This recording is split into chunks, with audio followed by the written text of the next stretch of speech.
Hello, everyone. Welcome along. It's a new week on Betting Weekly WTA show. I am Nigel Seeley. I'm delighted to say joining me is our rather unlucky senior WTA handicapper. It's Rory Jiwani. Rory, it's been a bit of a frustrating couple of weeks for you.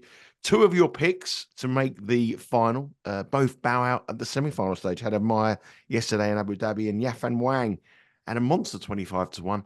The previous Saturday afternoon. It's been a real bit of a frustrating start to the season. But other than that, you're all good, mate. Yeah, not too bad. Yeah. Yeah. Had Ajmaya yesterday. So she went through the draw just as I thought she would. Then she beat Ons Jabeur in the quarterfinals up against Daria Kasatkina, who she hasn't dropped a set to in two previous matches. And the fact is, she just didn't serve well enough. In fact, she didn't serve all that well all week, as well as she can. And Abu Dhabi was playing pretty quick. Well, I say that it was playing pretty quick, but you could have long rallies unless you were a real power hitter. There were quite a few long rallies, and Haddad Maya Kasatkina yesterday was turned into a real epic because neither had the power to out hit the other.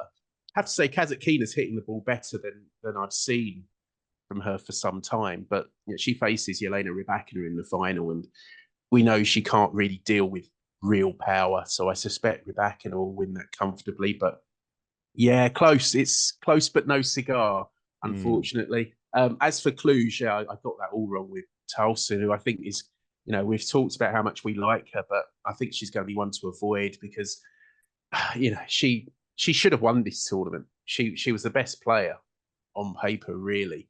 She certainly should have won her side of the draw. She came up against Jacqueline Christian, who she beat the previous week in Linz 6-2, 6-love, and lost to her. I mean, she had a bit of a hip problem, but it just seemed like in the second set she pretty much gave up, and that's not a good thing to see. I mean, she was annoyed. She was annoyed at a couple of line calls, which was a bit of a theme throughout the week. Cluj was voted best 250 tournament last year. I'm not sure it's going to win that award this year. For one, it didn't have a video review, which is quite rare now. And there are a couple of dodgy line calls. Towson was on the wrong end of one. There was also Alicia Parks had a bit of a shocker, a couple of shocking line calls go against her, although she played really poorly. So, yeah, not a great tournament. The Romanians did well. I thought Anna Bogdan was a big price, but I didn't fancy her because she was in the same half of Tolson and she's made the final. So it feels like, hopefully, we're not that far away. And yeah, two semi-finalists, just be nice if we can get a couple into the final and maybe win the tournament. But also in Cluj, Karolina Pliskova, she's got through to the final. I didn't fancy her at all. And she really struggled in her opener against world number 188, Sinja Kraus from Austria. She just got through two very close sets, and she's had it pretty easy since. Her serve still works. I mean, I don't think she's going to be challenging top players these days, but at this level, I mean, we mentioned Cluj wasn't a great tournament. It's a pretty average, average tournament, average field, even for a 250. She's still a factor. She's still dangerous at that level, but she'll be in Doha. Trying to think other observations from Abu Dhabi, which we can take into Doha, which is obviously the first 1,000th of the season. I mentioned Haddad Maya beating Ons Jabeur. Jabeur looked amazing against Emma Raducanu. I mean, when she's playing like that, she's hard to beat. And Raducanu had looked really good against Marie Balskova. But I think with Jabeur, if things aren't going her way, she's in trouble. And I think she's a player to oppose at present. Other interesting one, Rybakina's got through to the final, but she hasn't had things easy at all. She was a breakdown to Danielle Collins in the decider. I mean, Collins looked very, very good. We all know it's her last season now. But Rybakina fought back to win that match. She went down an early break in the second set to Kristina Buxa in the next round. And then she dropped a set to Lyudmila Samsonova. And in their previous four meetings, Rybakina had lost all four. And when Samsonova won the second, you thought, here we go again. But she came back to win. As I say, she shouldn't have too many problems with Kasatkina today. But, signs that all isn't quite well. Her serve's still a great weapon, but she's had a tougher week than perhaps some might have expected. If you are new to the show, just explain to you, Rory has given a couple of picks on the tournaments each week, and he goes each way. Now, Bet Rivers offer each way, which means you get half the odds of the winner part of the odds if you make the final. So that's why we're so unfortunate. We're losing in the semi-finals. I know we're probably 2 away from the win, but we would have got 12.5 to 1 about Wang to make the final, if you made the final. And we got 7 to 1 if Haddad Meyer had made the final. So if you look at the Bet Rivers website, they are one of the only bookmakers across America to offer each way betting. And we really like that market, the each way side of it in tennis betting, give you that sort of winner when you take the big prices that we have if they make the final. So we're 1 match short. Yesterday we were point short. Now, Rory, I was following that match on your Twitter feed. I was at a soccer match. I was watching Queen's Park Rangers playing Norwich, and looking at your tweets, I thought we'd won. Oh, I tweeted that we won. I got carried away. Oh, right. Oh, okay. I was so close. I mean, it was a real nail biter. It really could have gone either way. I think I said Vamos when she got a break up in the. I thought we'd won it then. I thought that was it. We'd done it. Oh, no, sadly not. It was just, as I say, Kazatkina was hitting the ball really well. But Haddad Meyer, she was serving, she was more comfortable on serve at the end of the decider. So inevitably, she played a shocker of a tiebreaker and lost. It's just the way things are going at the moment. But hopefully our luck changes pretty soon. Well, if you work out the maths of it, Haddad Meyer was 7 to 1 to make the final in that semi-final. What was she going into the semi-final? About plus 120, maybe plus 125. Oh, she was favourite in that. Was she favourite? So I thought she was. So we had a favourite, a minus money shot who we got 7 to 1. So you're not going to go wrong long term by taking those kind of values. At the moment, we're just not getting the rub of the green, but I'm sure that will go in our favour. Now, we're recording this on Sunday morning because a couple of reasons why. Obviously, it's a big sporting day across America with the Super Bowl over in Las Vegas, where the 49ers take on the Chiefs. So we're going to give you some tennis stuff for you. And also the tournament over here starts on Sunday as well. But we've been a little bit helped by the weather. The weather over in Qatar, there's a bit of rain around. And it's not as hot as you would expect at this time of year. I've actually been to this tennis venue, and it's across the street from where my friend lives, and I've been over to it quite a few times. And what you do get this time, you get a lot of wind over in Qatar. What are the conditions this week? I know it's a bit of rain forecast for today, but it's not as hot by sort of the Qatari or the sort of Middle East conditions that you would expect at this time of year. Yeah, similar to Abu Dhabi last week, actually. It's forecast sort of, it's not, not particularly hot, mid-20s Celsius, so that's mid-high 70s Fahrenheit. Rain due today and tomorrow. A bit of wind middle of the week. Didn't seem to put too many people off in Abu Dhabi, because I did say that I was a bit worried about the wind, particularly for Rybakina, who doesn't really like playing in the wind, but she escaped the worst of it because she didn't play her first match until the Thursday, I think. So she managed to avoid the really windy conditions. It doesn't look like it's going to be as windy as Abu Dhabi. In terms of the all-important court speed, last year was the fast side of medium. It should play a little slower than Abu Dhabi. It's only slightly slower than Wimbledon. That said, as I said about Abu Dhabi, it's, you can still get long rallies between the players who aren't really big hitters. And, so Haddad Meyer, Kazatkina, plenty of long rallies yesterday. Rybakina, Samsonova, not so much. So the big servers will do well, but the baseliners have still got every chance, and the good athletes especially. They'll chase most things down. And obviously, Iga Swiatek, she's a 2-time defending champion. She seems to love it, although the statistics suggest it's probably quicker than ideal for her. So I think, there aren't going to be too many excuses this week. It's a good tournament for the first 1,000 of the season. All the big names are there, apart from Arina Sabalenka, who is taking some more time off, and Jessica Pegula, who has a shoulder injury. She's actually just split with her coach, surprisingly, David Witt. A bit of a surprise, but she's out for a few weeks with a shoulder injury. Yeah, it's got all the best players in the world. It's an WTA 1000 event. So this is the biggest tournament that you can get outside of a major. So the 4 majors, obviously Wimbledon, the US Open, French Open, Australian Open. This is the biggest you're going to get. Obviously, as Rory said, there's no Sabalenka, which gives Swiatek a bit of a chance. It also opens it up in the bottom half of the draw and gives the American number one, Coco Gauff, an opportunity to go head-to-head with Swiatek because Sabalenka isn't around this week, the Australian Open, choosing to have some time, which is quite surprising. The second successive year that she's missed this tournament here. Rory's just touched on it here. Iga Swiatek has won it the last couple of years. She's won prior to that. Kvitova had won it in 2021. Sabalenka had won it in 2020. Mertens in 2019. Kvitova in 2018 and Pliskova in 2017. So if you look at those sort of previous winners, you've got a mixture of everything there, and you've got the clay court in Toronto, which suggests in the last couple of years it's been a little bit slower, and then it's been really dominated by the power hitters of the women's game. So the additions, court speed, have sort of not really as important in other ones here. It's usually gone to the best players. Now let's have a look at the bracket. Now the bracket is 16 seeds, and the top 8 seeds already seeded through to the second round, so they have a bye, so they don't have to play.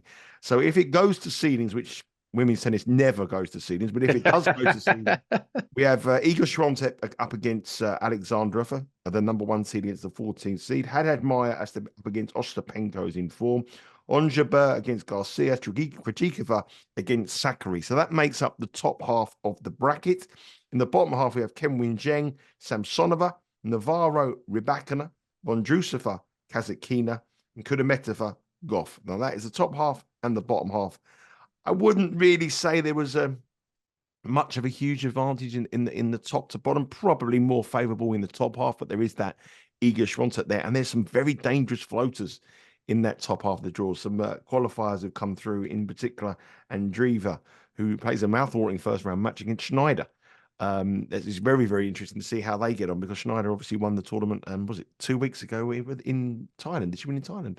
Was it Thailand? She did, yeah, her first WTA win. But we try to avoid getting confused. This is Erika Andreeva. So this is the older sister. I this is the older sister of Mira, who's actually had a really good start to the season. She's not as good as Mira, who isn't here. I'm not quite sure why Mira Andreeva isn't here. I thought she'd be there. I just saw the name straight away and presumed it would be her. I didn't think her sister would come through. I thought she would definitely be wanting to go in this tournament, but so nice that this. But there are, if you look in the draw, you got Naomi Osaka, who plays first round against Garcia. It's again, as they did in the Australian Open. Osaka must be sick of her draw so far, because she got Danielle Collins last week and close first sets, bageled in the second. Collins was playing very well, but she was serving very well, but Osaka didn't play that great, has to be said. But now she's got Garcia again, who went out early last week to Sorana Castilla. But again, if Garcia's serve is working really well, Osaka's got a problem. But she's been given some really tough draws on her return as Osaka. Haven't been at all impressive with though, Osaka either. I mean, I know you say the draw hasn't been kind to her, but I think she'd be a fade for me. But saying that, Garcia's always a fade for me, so I don't really know what's going. So on the draw, Rory, if we take in a draw, let's have a look at some of the odds from Bet Rivers. But before we give you the odds, do you think there's an advantage between the top half and the bottom half? Is there a bracket, the third quarter, any bracket you think, well, that's a little bit favourable to a particular player? I think the second quarter is the one to kind of target, certainly for getting to the quarterfinals, because you're 2 big seeds. So as you said, the top 8 seeds are in the second round already. But in the second quarter, you've got Onjabeur and Maria Sakkari, who are both in fairly ordinary form. So if there was one quarter where you think someone could go deep, I mean, Barbara Krejcikova's in that quarter as well, and I think she's quite interesting. Just seems to be getting her game back. That's also the quarter with Garcia and Osaka. Sakkari faces the winner of Bernarda Pera or Linda Noskova. And of course, Noskova knocked Swiatek out in the Australian Open. She could go well here because she does have a good serve. I'm saying Sakkari's out of form. It's still very early days in the season, of course. Sakkari was thrashed by Castilla. She looks terribly out of form, Sakkari. She does. But she's reached the semi-finals here for the last 2 years. So maybe she could get it back together here. Something I'm going to bet on. I'm amazed that she can hold her ranking, because every time... Well, it's based on that 1,000 in Guadalajara where no one turned up last year and she won it. Yeah. So that's why she's got this inflated ranking. but she's done nothing since. I think she's going to struggle. I mean, if she doesn't repeat that win in Guadalajara, which I think has been changed now, I think that might be a tournament in China. But if she doesn't repeat that success, her ranking points will go through the floor. So, that's the pressure. You win a big tournament is great, but you've got to maintain that to keep your ranking. And she does seem to be struggling at the moment. Third quarter looks quite, you've got Qinwen Zheng, who's a player I'll be looking to oppose most of the season. She reached the final Australian Open, but the facts are she didn't play a top 50 player until she got to the final.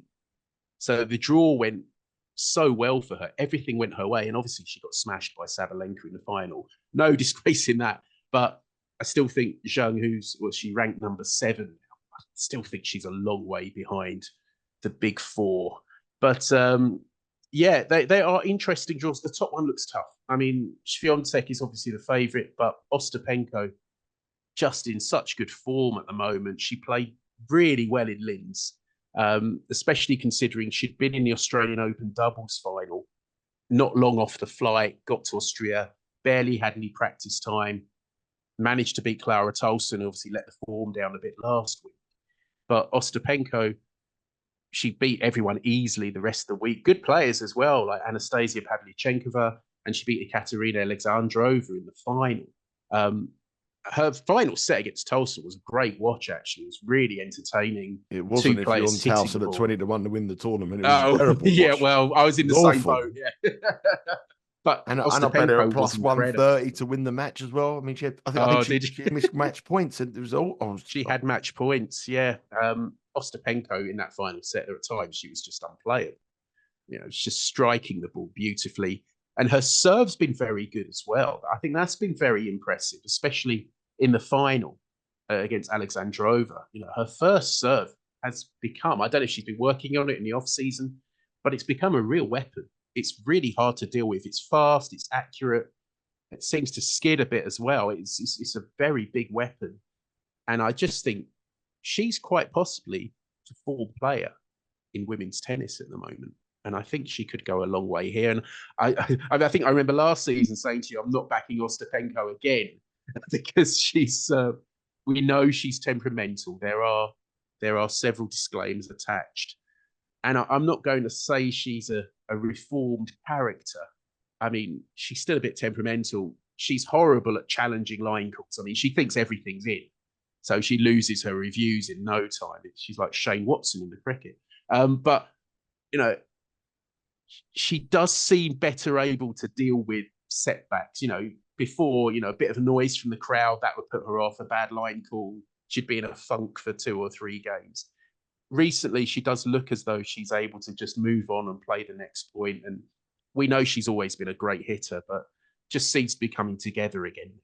The other thing I like about Ostapenko is that she didn't play last week after her win in Linz. Yes. She pulled out last week in Abu Dhabi. She travelled and she said she wasn't ready to play, which I think is a different sign of Ostapenko because we all know her conditioning and we all know sometimes she has a problem with the way she turns up at these tournaments. And if she wasn't right, I quite like that about her. But so that she was on my radar for players to be with this week, but I think there's an obvious play in the tournament. But we're going to come on to the odds now. Iga Swiatek is the bookie's favourite with BetRivers. She's plus 240 to win a 3rd consecutive Qatar Open. Second favourite is the American number 1 Corey Goff at $4. We're back in a 450. Interesting, this one. We're not quite sure of the conditions, as we say. It's a sort of a mixture of it. It sometimes can play a little bit fast or sometimes slow. We're not quite sure yet whether this is going to suit her.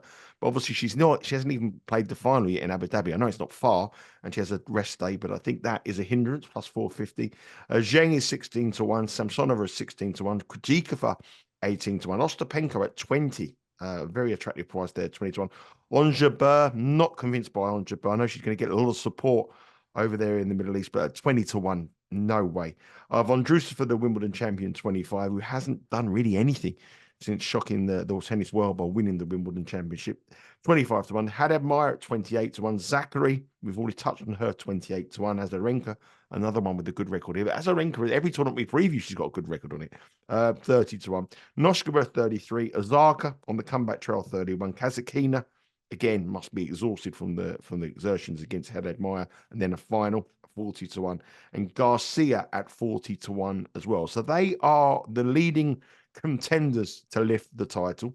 We touched on a few of the sort of players that we like or we dislike. Where is the Jiwani money going to go this week? Well, I think just Down the the top well? half. Right. Well, the top half. I think Ostapenko's the one to go for in the top half. She is due to meet Swiatek in the quarterfinals, but the way she's been playing, I'd give her a good chance there. I mean, if we look at Swiatek's path, Sorana Costea or Sloane Stephens in round 2, possibly Katerina Zandrova or Diana Schneider in the last 16, and then Ostapenko or Beatrice Haddad-Maia in the quarterfinals.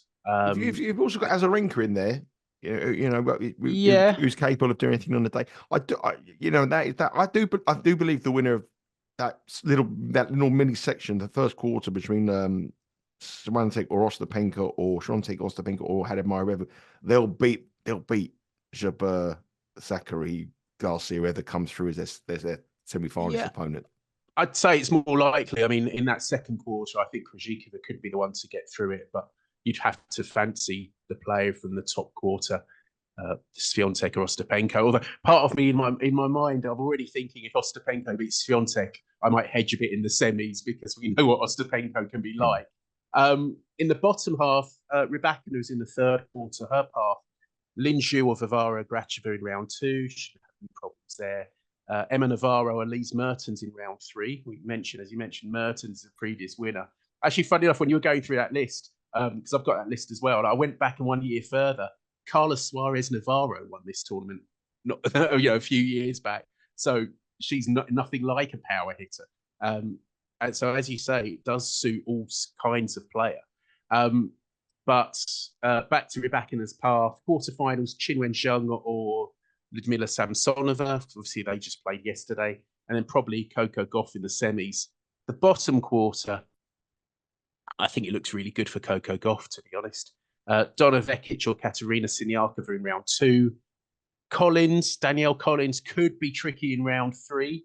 It's either her or Sophia Kenin or Marie Balskova. In the quarterfinals, you mentioned Vondrasova out of form, having injury issues as well. I think the winner of the match between Kasatkina and Pavlyuchenkova, which is a really nice match in round 1, I think the winner of that is likely to get through to the quarters, but I think Gauff would beat either of them fairly comfortably. And then probably Rybakina in the semis. I don't know. You were saying about there's an obvious play. Well, I think Gauff is an obvious each way. I agree play. totally. I think Gauff each way. I think Gauff. I agree. I think if you look at a professional, like how a professional gambler would approach this draw, I look at Gauff and think 2 to 1 to make the final. I think Rybakina. I think it's very hard to win back-to-back tournaments on the tour. Totally I know it's not far. I know there's hardly any travelling in. It's a 45-minute flight from Abu Dhabi to Qatar. It's not far, but I do think the exertions of getting to a final is an ideal prep. And I think Gauff come here rested on what she was an amazing run. I think she improved on her game at the Australian Open. I know she was beaten by Sabalenka, but she went toe-to-toe with Sabalenka. And I think that she's a player that is going to improve. And I think that at the price, and I like Ostapenko at 20 to 1 in the top half, but I think the professional play will be Gauff. And the reason why I like Ostapenko, Rory, I don't know if did you look at the head-to-head between Iga Swiatek and Ostapenko? Yeah, she's got a good record head-to-head. 4-0. She's never lost to Swiatek. 4-0. Yeah. She beat her in the US Open in 2023. She beat her in this part of the world in Dubai in 2022 and Indian Wells, all 3 outdoor hards. And I think the fact that she rested up last week may be a selling point there. So I'm in agreement with you, mate. We've got exactly the same players. I mean, it's funny because I was having a little chat with someone about head-to-heads because this week in Cluj, you had Sara Errani thrashing Tatiana Maria. I think it was 6-love, 6-1. And, Irani's got one of the worst serves in the game. But she didn't concede a point on serve in the first set. It was incredible. And you look at the head-to-head, Irani always beats Maria. It's just one of those matchups where Maria obviously just hates playing Irani. And I thought it might be similar yesterday because Rybakina had an 0-4 record against Samsonova, but she got through. So, head-to-heads, don't always tell the story, I don't think. I think court speed's more important. Someone might be a really big power hitter and have a really good head-to-head, but they might not have played that player on clay, for instance, which is a lot slower. So I don't often take too much heed of head-to-heads. I do though. A 4-0 record is something you can't ignore. Well, I actually take, when I look at the tennis betting, I actually think head-to-heads is really important. And I've had this conversation with Sean Cavill on the ATP show as well. But I think it's all about the relevance of it. If it happened last year, it happened this year, some of these matches, we go back to 2015, that's totally irrelevant. But the fact that Ostapenko has beaten Iga Swiatek when was the best women's tennis player in the world in 2022, 23, 2021. And Ostapenko was going through a slump. And now, in 2024, Ostapenko is probably playing her best tennis since she won the French Open. Yeah. I think that's very, very important. And I also think it's important that there's certain players that I think Ostapenko, knowing the way she plays, hitting the winners like she does, knowing that she's beat Swiatek 4 times out of 4, she will be more aggressive and try to overpower her. And she's a confidence player. And like Jiwani, for example, who I gave was one of the bets of the day on the WTA betting angles, which Bet Rivers do on a daily basis. It was because Jiwani's so awkward, and I think obviously she can't get her head around playing her. Like her serves, she's wily, she makes shots you don't expect her to make, and I think certain players get into people's heads, and I believe Ostapenko gets into Swiatek's head. Let's hope so. Let's hope so on this occasion. Well, it's plus 240 or plus 20 to 1. I think that's a very, very different. And when it gets to, if it gets to that and they meet in the quarterfinal, I think the odds will be a little bit closer than what those outright markets suggest. So 20 to 1 Ostapenko and 240 Iga Swiatek. I think that's quite a very different price. We are in agreement. We're going to go for the 2 picks: Ostapenko in the top half and Goff in the bottom half each way. The professional play, that is. Yeah, both of them each way. I think also to note about Swiatek, obviously great record here. She lost just 5 games last year on her way to the title in 3 matches. So, and the year before she won everything in straight sets apart from her opening match against, or maybe second round match against Victoria Golubic. That's the only time she's dropped a set in 2 years. So she does really like this venue. Ostapenko will have to play well to beat her if they both get to the quarterfinals, of course. But Swiatek wasn't brilliant in Melbourne. I think everyone must take a massive. They must take a. I think she's a sort of aura around has been a little bit sort of cast question marks over with the bet that she gets beat by Noskova, and also the fact I think it lifts everyone else thinking if Noskova can beat Swiatek, we've got chances here. Yeah, and Collins gave her a real fight as well in Melbourne. So she's not looking bomb-proof at the moment, anything but. She is returning to a venue she really likes. But as I say, as we've both said, Ostapenko looks in fantastic form at the moment. The other one I think is interesting in the draw is Krejcikova. I'm a bit annoyed she's in the top half. I was rather hoping she'd be in the bottom half, because I think she could have a decent run. But I think Ostapenko and Goff each way is the way to go. Yeah, and you can follow the action all across the week on the Bet Rivers website. You can bet live and watch live on all these matches. It's going to be a great women's week of tennis. Obviously, the Super Bowl, obviously, this evening. So the American football's going to quieten down for a few months now. So head across to the tennis. Perfect opportunity. Some good stuff coming across on the men's. And make sure you follow us on our socials on Twitter and Instagram @BecauseWeWin. There's going to be lots of special offers, lots of prizes on the Instagram page. Download the podcast, Betting Weekly WTA, and also subscribe to Betting Weekly Studios on YouTube. Lots of nice numbers on there, growing all the time. Lots of new subscribers. Welcome along if you're new, and hopefully you'll stay with us throughout the remainder of the year. When I'm sure that the luck will change, and I'm sure that Rory Jiwani won't have to wait too long to be in the winner's enclosure. And I tell you what, I'm gonna be involved on these two this week, and that means we are going to have a good run for our money, and we are going to collect. The final's going to be Ostapenko and Goff, Rory, so don't you worry about that. Okay, I hope so. Have a good week, my friend, and we're back next week with another big tournament. It's Dubai, isn't it, next week? It is, yeah, another back-to-back 1000s. So, and Sabalenka will be back for this, so be very interesting. So, yeah, who's going to come back as the Qatar champion? Let's hope it's one of our girls. Good luck with your bets. Good luck on the Super Bowl this evening, whatever you do. and we'll catch you again next week on Betting Weekly WTA.